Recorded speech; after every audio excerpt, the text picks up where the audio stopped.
सफलता की सबसे खास बात यह होती है कि वह मेहनत करने वालों पर फिदा हो जाती है। नमस्कार दोस्तों, मैं मनीष पांडे आइडियल तैयारी यूट्यूब चैनल पर आप सभी का स्वागत करता हूं। दोस्तों, आज के इस वीडियो में हम दिसंबर 2021 के महत्वपूर्ण करेंट अफेयर्स को देखेंगे, साथ ही उनसे जुड़े हुए स्टैटिक जीके को भी देखेंगे। ये सारे प्रश्न RRB NTPC CBT 2, 67th BPSC, SSC, UPPCS, Bihar CDPO एवं सभी महत्वपूर्ण परीक्षाओं के दृष्टिकोण से काफ़ी महत्वपूर्ण है। तो दोस्तों, अगर आप किसी भी प्रतियोगी परीक्षा की तैयारी कर रहे हैं तो हमारे चैनल आइडियल तैयारी को जरूर सब्सक्राइब करें। तो चलिए स्टार्ट करते हैं आज के इस वीडियो को। किस राज्य ने री हब प्रोजेक्ट की शुरुआत की है? री hub, reducing elephant human attack using बीज, यानी मधुमक्खियों का प्रयोग करके हाथी और मानव के बीच के संघर्ष को कम करना। इस प्रोजेक्ट की शुरुआत की है असम सरकार ने। असम के मुख्यमंत्री हैं हेमंत विश्व शर्मा। हेमंत विश्व शर्मा और राज्यपाल हैं जगदीश मुखी।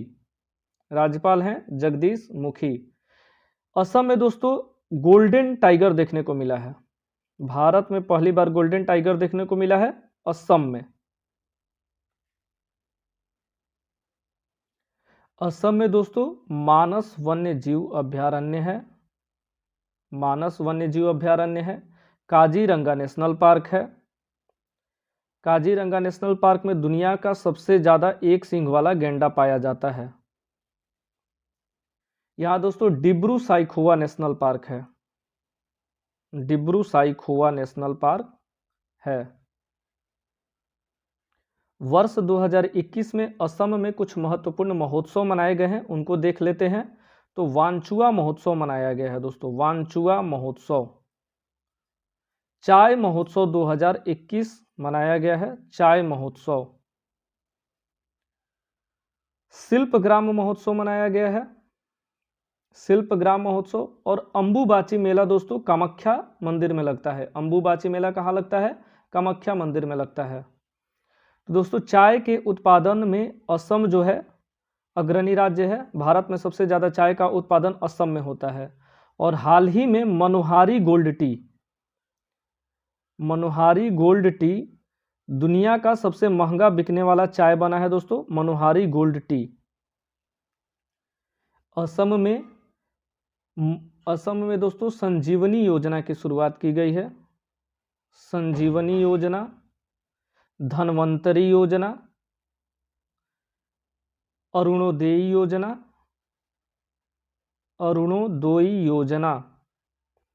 और योजना है दोस्तों मुख्यमंत्री शिशु योजना, मुख्यमंत्री शिशु योजना। ये चारों योजना आपको याद रखने दोस्तों कौन कौन से हैं?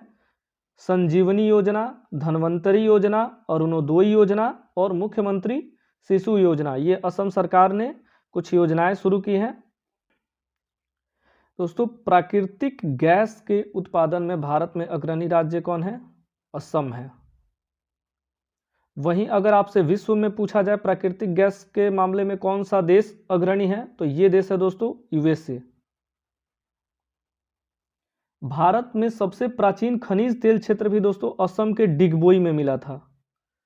डिगबोई में, भारत ही नहीं ये एशिया का भी पहला खनिज तेल क्षेत्र है। एशिया का भी पहला खनिज तेल क्षेत्र कहाँ है? डिगबोई में है। ऑयल इंडिया लिमिटेड OIL ये दोस्तों लगा रहा है हाइड्रोजन संयंत्र। हाइड्रोजन संयंत्र लगा रहा है असम में। ऑयल इंडिया लिमिटेड हाइड्रोजन संयंत्र लगा रहा है असम में। और दोस्तों असम में विश्व का सबसे बड़ा नदी द्वीप माजुली और सबसे छोटा नदी द्वीप उमानंदा, दोनों असम में ही है। उमानंदा को मोरू की धरती भी कहा जाता है। असम में जुडिमा वाइन और तेजपुर लीची, इसको दोस्तों दिया गया है GI टैग। जुडिमा वाइन यानी जुडिमा शराब और तेजपुर लीची को क्या दिया गया है? GI टैग दिया गया है। किस राज्य में तकनीकी अमोनियम नाइट्रेट परिसर की आधारशिला रखी गई है? अमोनियम नाइट्रेट का फॉर्मूला क्या होता है? NH4NO3। इसका प्रयोग किया जाता है खाद में और विस्फोटक पदार्थों को बनाने में। तो इसकी आधारशिला रखी गई है ओडिशा में। ओडिशा के मुख्यमंत्री हैं नवीन पटनायक और ओडिशा के राज्यपाल हैं गणेशी लाल।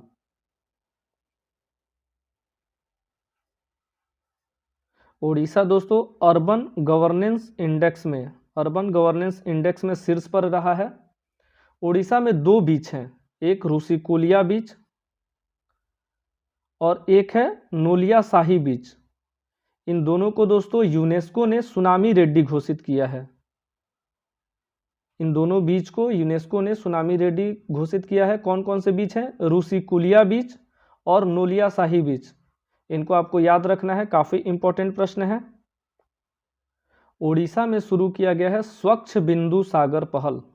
स्वच्छ बिंदु सागर पहल ओडिशा में शुरू किया गया है। गरिमा योजना, आशीर्वाद योजना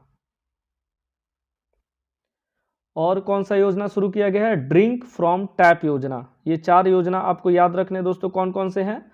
स्वच्छ बिंदु सागर पहल, गरिमा योजना, आशीर्वाद योजना, ड्रिंक फ्रॉम टैप योजना। ओडिशा में दोस्तों नुआखाई उत्सव मनाया गया। नुआखाई उत्सव, बोईता वंदना उत्सव, बोईता वंदना उत्सव, रज पर्व और दोस्तों मनाया जाता है चैत्र यात्रा और धनु यात्रा। आपको ये भी याद रखने, नुआखाई उत्सव, बोईता वंदना उत्सव, रज पर्व, धनु यात्रा और चैत्र यात्रा, ये महत्वपूर्ण महोत्सव हैं ओडिशा के। ओडिशा में दोस्तों कंधमाल हल्दी और ओडिशा के रसगुल्ला को जीआई टैग दिया गया है। कंधमाल हल्दी और ओडिशा के रसगुल्ला को जीआई टैग दिया गया है। केंद्रीय चावल शोध संस्थान दोस्तों ओडिशा के कटक में स्थित है। यह भी आपको याद रखना है। केंद्रीय चावल शोध संस्थान कहाँ स्थित है? ओडिशा के कटक में। और ओडिशा का हाईकोर्ट कहाँ स्थित है? यह भी स्थित है दोस्तों कटक में। ओडिशा जो है दोस्तों लौह अयस्क, बॉक्साइट, निकेल और क्रोमियम, बॉक्साइट और लौह अयस्क के उत्पादन में भारत में अग्रणी राज्य है। ओडिशा में दोस्तों 3 महत्वपूर्ण मंदिर के नाम भी आपको याद रखने हैं। एक है कोणार्क सूर्य मंदिर। कोणार्क सूर्य मंदिर, इसको ब्लैक पैगोडा भी कहा जाता है, ब्लैक पैगोडा। और इसका निर्माण किसने कराया था? नरसिंह देव ने। एक है दोस्तों लिंगराज मंदिर और है पुरी का जगन्नाथ मंदिर। पुरी का जगन्नाथ मंदिर, इसके निर्माणकर्ता कौन थे? ययाति केसरी। ओडिशा में दोस्तों है नंदन कानन वन्यजीव अभ्यारण्य, नंदन कानन वन्यजीव अभ्यारण्य। और इसमें ये किस लिए प्रसिद्ध है? तो ये प्रसिद्ध है दोस्तों सफेद चीता के लिए। नंदन कानन वन्यजीव अभ्यारण्य में क्या पाया जाता है? सफेद चीता। दोस्तों ओडिशा में अग्नि प्राइम, ओडिशा का जो बालासोर है, बालासोर द्वीप है, उसमें जो अबुल कलाम, जो एपीजे अबुल कलाम द्वीप है, उस पे दोस्तों अग्नि प्राइम और surface to surface guided missile Pralay का प्रक्षेपण किया है। यह भी आपको याद रखना है, प्रलय और अग्नि प्राइम का प्रक्षेपण किया गया है। ओडिशा के 7वें अंतर्राष्ट्रीय विज्ञान महोत्सव 2021 का आयोजन कहाँ किया गया? तो इसका आयोजन किया गया दोस्तों गोवा में। 7वें अंतर्राष्ट्रीय विज्ञान महोत्सव का आयोजन किया गया गोवा में। गोवा के मुख्यमंत्री हैं प्रमोद सावंत। गोवा के राज्यपाल हैं पीएस श्रीधरन पिल्लई। दोस्तों गोवा का राज्य के रूप में गठन कब हुआ था? 1987, 30 मई 1987 को राज्य के रूप में गोवा का गठन हुआ था। और गोवा को आज़ाद कब किया गया था? तो ये किया गया था दोस्तों पुर्तगाल से 19 दिसंबर 1961 को। भारतीय सेना ने ऑपरेशन विजय चलाया था, ऑपरेशन विजय चलाया था गोवा को मुक्त करने के लिए। और गोवा दमन दीव को साथ में यूनियन टेरिटरी का दर्जा दिया गया था। दोस्तों 19 दिसंबर को गोवा मुक्ति दिवस भी मनाया जाता है। गोवा का मुक्ति दिवस कब मनाया जाता है? 19 दिसंबर को। गोवा में दोस्तों मनाया गया था सिग्मो महोत्सव। सिग्मो उत्सव कहाँ मनाया गया था? गोवा में। और दोस्तों गोवा की खाजे मिठाई, हरमल मिर्च और मांडोवी केला, खाजे मिठाई, हरमल मिर्च और मांडोवी केला को जीआई टैग दिया गया है। और ये दोस्तों जो अंतर्राष्ट्रीय विज्ञान महोत्सव है इसका आयोजन करता है पृथ्वी विज्ञान मंत्रालय, ये भी आपको याद रखना है। भारत अपना मानव अंतरिक्ष मिशन गगनयान को कब लॉन्च करेगा? तो दोस्तों भारत जो है गगनयान को 2023 में भेजेगा। और इसको कौन सी संस्था भेजेगी दोस्तों? इसरो। इसरो की स्थापना कब हुई थी? 15 अगस्त 1969। इसरो की स्थापना हुई थी 15 अगस्त 1969। इसका हेडक्वार्टर है बंगलुरु में। और इसके चेयरमैन नए बने हैं कौन दोस्तों? एस सोमनाथ। एस सोमनाथ इसरो के नए चेयरमैन बने हैं। इसरो दोस्तों डिपार्टमेंट ऑफ स्पेस के अंदर में काम करता है। और डिपार्टमेंट ऑफ स्पेस की स्थापना कब हुई थी? 1972 में। इसरो का एक नया प्रक्षेपण केंद्र बनाया जा रहा है दोस्तों कुलशेखरपट्टनम में। कहाँ बनाया जा रहा है? कुलशेखरपट्टनम, तमिलनाडु में। ये नया स्पेस सैटेलाइट बनाया जा रहा है, प्रक्षेपण केंद्र बनाया जा रहा है। जो भारतीय अंतरिक्ष मिशन की शुरुआत हुई थी दोस्तों वो हुई थी इनकॉस्पर से। INCOSPAR, Indian national committee for space research. इसकी स्थापना दोस्तों 1962 में हुई थी। और यही संस्था बाद में जाके 1969 ईस्वी में इसरो बना था। इसरो के दोस्तों कुछ अगला मिशन जो है जैसे आदित्य L1। आदित्य L1 ये दोस्तों भेजा जाएगा 2022 में PSLV एक्सेल से। अब दोस्तों कुछ मैं महत्वपूर्ण पिछले मिशन को बता रहा हूं जिसका डेट और किस प्रक्षेपण यान से भेजा गया था ये आपको याद रखना है। चंद्रयान 1। तो चंद्रयान 1 को दोस्तों 22 अक्टूबर 2008 को PSLV एक्सेल C11 से भेजा गया था। PSLV एक्सेल C11 से भेजा गया था चंद्रयान 1 को। चंद्रयान 2 को भेजा गया था 22 जुलाई 2019 को GSLV mark 3 M1। GSLV mark 3 M1 से भेजा गया था चंद्रयान 2 को। और मंगलयान को दोस्तों भेजा गया था 5 नवंबर 2013 को PSLV एक्सेल C25 से। ये काफ़ी इंपॉर्टेंट है दोस्तों, इसका डेट और प्रक्षेपण किस प्रक्षेपण यान से इसको भेजा गया था ये आपको याद रखने हैं। रेलवे के एग्जाम में ये हमेशा पूछे जाते हैं। नासा ने दोस्तों एक्सरे मिशन लॉन्च किया है। नासा ने कौन सा मिशन लॉन्च किया है? एक्सरे मिशन लॉन्च किया है। और जापान ने इनमारसेट 6F1 संचार उपग्रह को लॉन्च किया है। कौन सा उपग्रह है? इनमारसेट 6F1। ये भी आपको। भाषा संगम ऐप को किस मंत्रालय ने लॉन्च किया है? तो दोस्तों भाषा संगम ऐप को लॉन्च किया है शिक्षा मंत्रालय ने। शिक्षा मंत्री कौन है? तो शिक्षा मंत्रालय कौशल विकास और उद्यमिता मंत्री हैं धर्मेंद्र प्रधान। धर्मेंद्र प्रधान है शिक्षा मंत्रालय और कौशल विकास मंत्रालय के मंत्री। गृह मंत्रालय के मंत्री कौन है दोस्तों? ये है अमित शाह। इनके पास एक और मंत्रालय है वो है दोस्तों सहकारिता मंत्रालय। ये नया ही मंत्रालय बनाया गया है और इसके मंत्री हैं अमित शाह। रक्षा मंत्री कौन है? राजनाथ सिंह। दोस्तों एक वाई ब्रेक ऐप लॉन्च किया गया है, वाई ब्रेक। और नमस्ते योग ऐप, नमस्ते योग ऐप, ये दोनों दोस्तों लॉन्च किया गया है आयुष मंत्रालय द्वारा। आयुष का फुल फॉर्म क्या होता है? आयुर्वेद, योगा, यूनानी, सिद्धा और होम्योपैथी। आयुष मंत्री कौन है? श्रीपद यसो नायक। तो वाई ब्रेक और नमस्ते योग ऐप आयुष मंत्रालय ने लॉन्च किया है। वहीं दोस्तों युक्त धारा पोर्टल है, युक्त धारा पोर्टल, इसको लॉन्च किया है विज्ञान एवं प्रौद्योगिकी मंत्रालय ने, जिसके मंत्री हैं डॉक्टर जितेंद्र सिंह। एक प्राण पोर्टल लॉन्च किया गया है वायु प्रदूषण से निपटने के लिए, इसको लॉन्च किया है दोस्तों पर्यावरण मंत्रालय ने। पर्यावरण मंत्रालय के मंत्री कौन है? भूपेंद्र यादव। ये काफ़ी इंपॉर्टेंट है दोस्तों, आप इसका नोट्स जरूर बनाइए।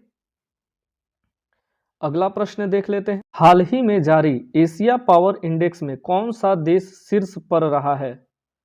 कौन सा देश शीर्ष पर रहा है एशिया पावर इंडेक्स में? तो ये है दोस्तों USA। एशिया पावर इंडेक्स को कौन सी संस्था जारी करती है? ये है दोस्तों लोवी इंस्टीट्यूट। ये सिडनी ऑस्ट्रेलिया की संस्था है लोवी इंस्टीट्यूट, ये एशिया पावर इंडेक्स जारी करती है। तो इसमें दोस्तों USA का पहला स्थान है, दूसरे नंबर पर चीन है, जापान तीसरे नंबर पे और भारत का स्थान है दोस्तों चौथा। दोस्तों यूएसए जो है वो यूएई को पीछे छोड़कर भारत का दूसरा सबसे बड़ा तेल आपूर्तिकर्ता देश बन गया है। और पहला तेल आपूर्तिकर्ता देश कौन सा है? तो ये है दोस्तों इराक। इराक भारत को सबसे ज़्यादा तेल की आपूर्ति करता है। यूएसए दोस्तों प्लास्टिक कचरे के उत्पादन में टॉप पे रहा है। प्लास्टिक कचरे का सबसे ज़्यादा उत्पादन कौन सा देश किया है? वो है दोस्तों यूएसए यानी अमेरिका। जर्मनी के नए चांसलर कौन बने हैं? तो दोस्तों जर्मनी के नए चांसलर बने हैं ओलाफ स्कोल्ज। इन्होंने किसका स्थान लिया है? एंजेला मर्केल का। एंजेला मर्केल दोस्तों फोर्ब्स की विश्व के सबसे शक्तिशाली महिलाओं की सूची में पहले नंबर पर रहा करती थी। तो अब जो है फोर्ब्स की सूची में सबसे पहले नंबर पे कौन है? MacKenzie Scott. और शक्तिशाली महिलाओं के लिस्ट में दोस्तों निर्मला सीतारमन जो है वो 37वें स्थान पे हैं। वहीं दोस्तों फॉर्च्यून भी एक लिस्ट जारी करती है भारत के शक्तिशाली महिलाओं की, उसमें निर्मला सीतारमन जो है वो पहले स्थान पे है। अब देख लेते हैं दोस्तों, इसमें ऑप्शन में दिया हुआ है सैंड्रा मैसन। तो ये सैंड्रा मैसन जो है दोस्तों बारबाडोस की पहली महिला राष्ट्रपति बनी है। बारबाडोस, बारबाडोस की राजधानी है ब्रिज टाउन। दोस्तों बारबाडोस जो है वो विश्व का सबसे नया गणतंत्र बना है। और यहाँ पे भारत ने राजदूत किसको नियुक्त किया है दोस्तों? ये भी आपको याद रखना है, एस बालाचंद्रन को। बारबाडोस में नया राजदूत नियुक्त किया गया है एस बालाचंद्रन को। कैथरीन रसेल, तो दोस्तों कैथरीन रसेल जो है वो यूनिसेफ की कार्यकारी निदेशक बनी है, कैथरीन रसेल। और कार्ल नेहमर, कार्ल नेहमर दोस्तों ऑस्ट्रिया के नए चांसलर बने हैं। ऑस्ट्रिया ये यूरोप का कंट्री है, ऑस्ट्रिया, इसके नए चांसलर बने हैं कार्ल नेहमर। एक नाम और आपको याद रखना है दोस्तों, नासिर अल रायसी। नासिर अल रायसी ये बने हैं दोस्तों इंटरपोल के नए अध्यक्ष। इंटरपोल का मुख्यालय कहाँ है? लियोन, फ्रांस में है, इंटरनेशनल पुलिस। इसके नए अध्यक्ष बने हैं नासिर अल रायसी। आरबीआई ने किस पेमेंट बैंक को अनुसूचित बैंक का दर्जा दिया है? तो ये बैंक है दोस्तों पेटीएम पेमेंट बैंक। पेटीएम का फुल फॉर्म क्या होता है दोस्तों? पे थ्रू मोबाइल, पे through mobile. Paytm payment bank की स्थापना कब हुई थी? 2010 में। और इसके संस्थापक हैं विजय शेखर शर्मा। विजय शेखर शर्मा इसके संस्थापक हैं। इसका हेडक्वार्टर है दोस्तों नोएडा में। और पेटीएम की पेरेंट कंपनी का नाम है 197 कम्युनिकेशन लिमिटेड। ये भी आपको याद रखना है, 197 कम्युनिकेशन लिमिटेड। और दोस्तों पेटीएम पेमेंट बैंक की स्थापना जो हुई थी ये हुई थी 2015 में, पेटीएम पेमेंट बैंक। और इसके सीईओ कौन है? सतीश कुमार गुप्ता। सतीश कुमार गुप्ता।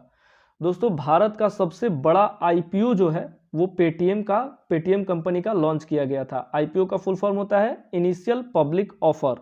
ये शेयर मार्केट में लिस्ट करते टाइम कंपनी जो है अपना आईपीओ जारी करती है। तो भारत का सबसे ज़्यादा मूल्य का आईपीओ जो है वो पेटीएम पेमेंट बैंक का था, पेटीएम कंपनी का था।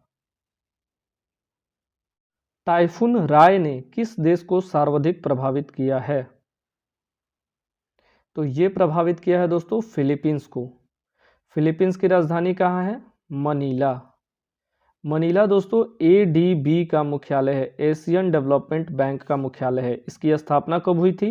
19 दिसंबर 1966 को।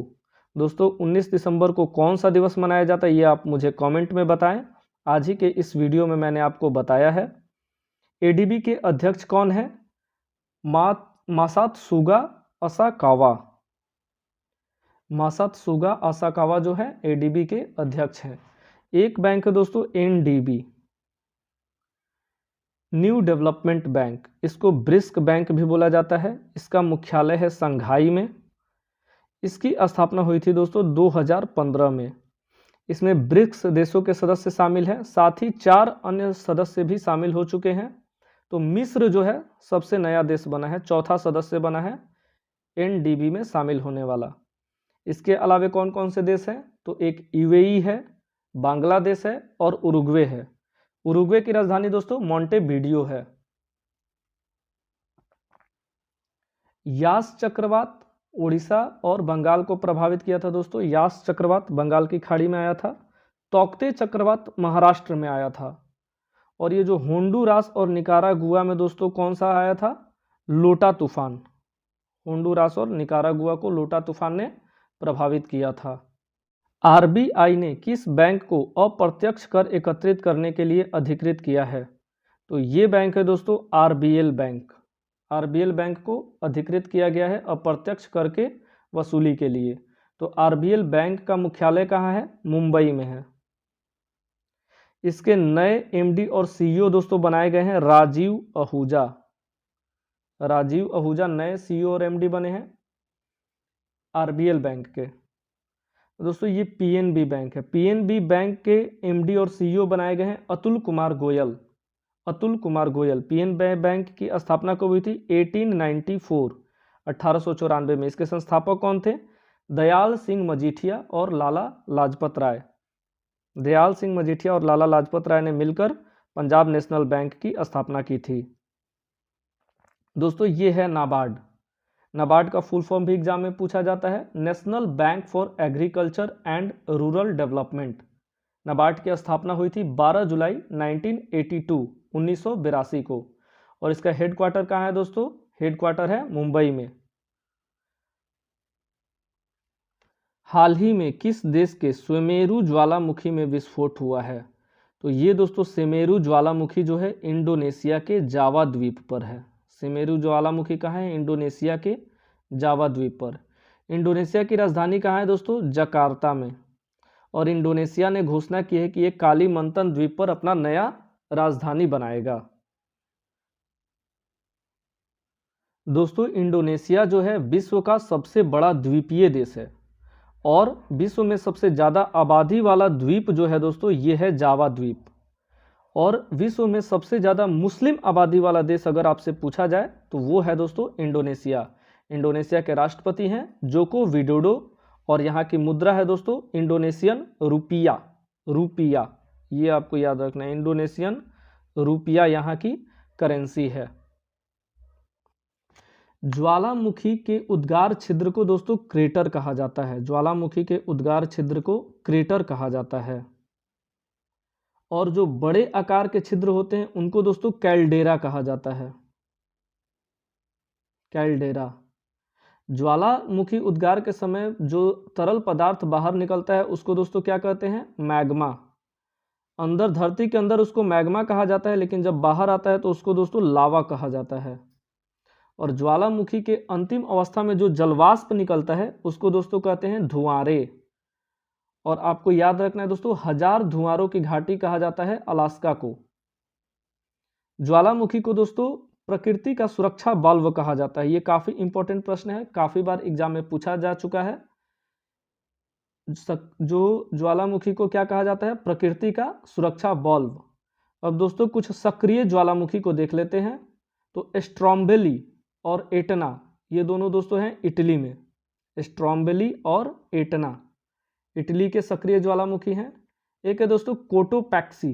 कोटोपैक्सी कहाँ है? इक्वाडोर में। विश्व का सबसे ऊंचाई पर स्थित सक्रिय ज्वालामुखी है। मौना लोआ ज्वालामुखी दोस्तों विश्व का सबसे बड़ा ज्वालामुखी है। ये स्थित है हवाई द्वीप समूह अमेरिका में। वहीं दोस्तों स्ट्रोम्बेली ज्वालामुखी जो है इसको भूमध्य सागर का प्रकाश स्तंभ भी कहा जाता है, जो इटली में स्थित है। ये इटली के लिपारी द्वीप पर स्थित है, ये भी आपको याद रखना है। और दोस्तों कुछ प्रसुप्त ज्वालामुखी को देख लेते हैं। तो प्रसुप्त ज्वालामुखी में फ्यूजियामा है, जापान का फ्यूजियामा, इटली का विसुवियस, मेयन है फिलीपींस में, और क्राकाटोआ। क्राकाटोआ है दोस्तों सुंडा जल डमरू मध्य में। वहीं दोस्तों शांत ज्वालामुखी में कौन कौन से ज्वालामुखी हैं? तो एक है किलीमंजारो, अफ्रीका का किलीमंजारो। कोह सुल्तान दोस्तों ईरान में है। म्यांमार का पोपा है। और चिम्बराजू है इक्वाडोर में। किस राज्य में दोस्तों एक भी ज्वालामुखी नहीं है? तो ये राज्य किस राज्य ने सॉरी दोस्तों किस महाद्वीप में एक भी ज्वालामुखी नहीं है? तो ये है दोस्तों ऑस्ट्रेलिया। ऑस्ट्रेलिया महाद्वीप में एक भी ज्वालामुखी नहीं है। और विश्व की सबसे ऊंचाई पर स्थित शांत ज्वालामुखी है वो है दोस्तों एकांकागुआ। एकांकागुआ ये एंडीज पर्वत पर स्थित है। और भारत में दोस्तों एकमात्र सक्रिय ज्वालामुखी कौन सा है? तो ये है अंडमान निकोबार में स्थित बैरन द्वीप, बैरन द्वीप। और मृत ज्वालामुखी है कहाँ दोस्तों? नारकोंडम द्वीप पे। ये दोनों द्वीप आपको याद रखने हैं, बैरन द्वीप और नारकोंडम। दिसंबर 2021 में किस राज्य में हॉर्नबिल उत्सव का आयोजन किया गया है? तो हॉर्नबिल उत्सव का आयोजन किया गया है दोस्तों नागालैंड में। नागालैंड के मुख्यमंत्री हैं नेफ्यू रियो और नागालैंड के राज्यपाल हैं जगदीश मुखी। नागालैंड राज्य का गठन हुआ था दोस्तों 1 दिसंबर 1963 को। तो नागालैंड का राज्य दिवस कौन सा है? 1 दिसंबर। नागालैंड का ऑफिशियल लैंग्वेज दोस्तों है इंग्लिश। नागालैंड में दोस्तों हाल ही में कॉल योर कॉप नामक ऐप लॉन्च किया गया है नागालैंड पुलिस के द्वारा। Call your cop. North east में कुछ महत्वपूर्ण उत्सव मनाए जाते हैं, उसको हम लोग देख लेते हैं। तो दोस्तों त्रिपुरा में मनाया जाता है लाई हराबोआ, पौष परबान मेला और निर्मल जल महोत्सव। ये तीनों दोस्तों मनाया गया है त्रिपुरा में, लाई हराबोआ, पौष परबान मेला, निर्मल जल महोत्सव। मणिपुर में दोस्तों मनाया गया है संगाई महोत्सव और योसांग महोत्सव। संगाई योसांग ये मनाया गया है मणिपुर में। मिजोरम में दोस्तों चापचार कूट त्यौहार मनाया गया है, ये काफ़ी इंपॉर्टेंट है। चापचार कूट त्यौहार मिजोरम में मनाया गया है। मेघालय में बेहदी नखलम महोत्सव और बांग्ला उत्सव और नोंग करेम डांस, ये दोस्तों मेघालय का है। अरुणाचल प्रदेश में सोलंग त्यौहार और परशुराम कुंड मेला, सोलंग त्यौहार और परशुराम कुंड मेला अरुणाचल प्रदेश में मनाया गया है। किस राज्य के हैदरपुर आर्द्र भूमि को रामसर साइट का दर्जा दिया गया है? तो हैदरपुर आर्द्र भूमि है दोस्तों यूपी में, उत्तर प्रदेश में। रामसर दोस्तों ईरान का एक शहर है जहां पर 2 फरवरी 1971 को 2 फरवरी 1971 को आर्द्र भूमियों के संरक्षण के लिए एक कन्वेंशन पर साइन किया गया था। तो दोस्तों 2 फरवरी को जो है विश्व आर्द्र भूमि संरक्षण दिवस मनाया जाता है। भारत में दोस्तों कुल 47 रामसर साइट्स हैं, 47 रामसर साइट्स हैं भारत में। और भारत का पहला जो रामसर साइट है वो है दोस्तों चिल्का झील। ये 1981 में बना था रामसर साइट। और भारत का सबसे बड़ा रामसर साइट जो है दोस्तों पश्चिम बंगाल में स्थित है सुंदरवन। और भारत का सबसे छोटा रामसर साइट है वो है दोस्तों हिमाचल प्रदेश के रेणुका। हिमाचल प्रदेश में रेणुका जो है सबसे छोटा रामसर साइट है। और विश्व में सबसे ज़्यादा रामसर साइट किस देश में है अगर ये प्रश्न पूछा जाए तो ये है दोस्तों इंग्लैंड में 175। इंग्लैंड में 175 रामसर साइट है। अभी दोस्तों हाल ही में यूपी के वाराणसी में परिवहन के लिए रोपवे सेवा शुरू किया गया है, यानी परिवहन के लिए रोपवे सेवा शुरू करने वाला पहला शहर जो है वो वाराणसी बना है। वीडियो को अंत तक देखने के लिए धन्यवाद। आज के वीडियो में बस इतना ही, मिलते हैं अगले वीडियो में। Thank you for watching.